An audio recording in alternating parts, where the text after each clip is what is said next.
দিয়া নাই তাৰ কাৰণে এটা প্ৰতিবাৰ আমাৰ 23 নম্বৰ দিৰা সমষ্টিৰ আমাৰ কেনেডা আগত টিকা ডাঙৰীয়াই 367 পদত জয়ী হৈছিল।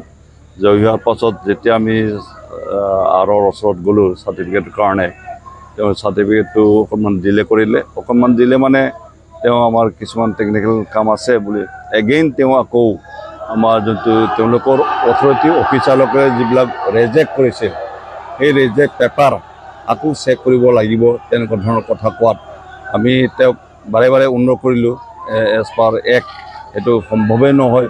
সেইটো কোৱাত 1 ঘণ্টামানৰ পাছত যথেষ্ট বাকবিন্যতা হ'ল। আমিও ৰিকুৱেষ্ট কৰিলোঁ, তো অৱশেষত তেওঁ আমাৰ কথা নুশুনিলে। পুনৰ যি ৰেজেক্ট পেপাৰ তেওঁলোকৰ বা এছিষ্টেণ্ট যিসকলে অফিচাৰসকল আছিল তেওঁলোকে ৰেজেক্ট কৰি থোৱা এই পেকিংটো এতিয়া DC ডাঙৰীয়াই হিচাপে তেওঁ নিজৰে অথৰিটি আছে বুলি এইটো খুলিব আৰম্ভ কৰিছে।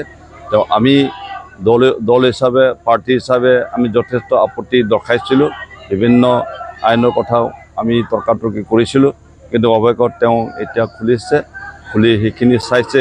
এতিয়ালৈকে তেওঁ চাই অফিচাৰসকলে যোনটো ৰিজেক্ট কৰা বস্তু সেইটোকে পোৱা বুলি মই জানিব পাৰিছোঁ, কিন্তু এতিয়ালৈকে আমাক মানে উইনাৰ চাৰ্টিফিকেটটো তেওঁ আগবঢ়োৱা নাই, আমাক দিয়া নাই।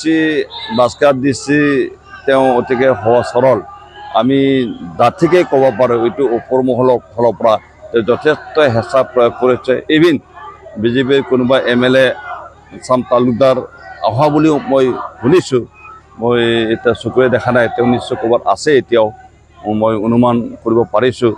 তো সেইটো ডাইৰেক্টলি ওপৰৰ পৰা এটা নিৰ্দেশ DC ডাঙৰীয়াক এইটো নিৰ্দেশ পেকিং কমপ্লিটলি পেকিং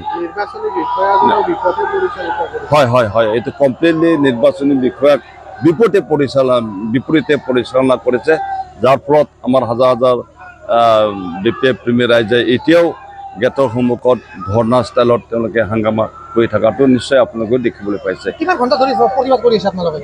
তো আমিতো 10টা বজাৰ পৰা এতিয়ালৈকে, এতিয়া ধৰক 4টা বাজি গ'ল, এতিয়াও চাৰ্টিফিকেট আমাক ইছ্যু কৰা নাই।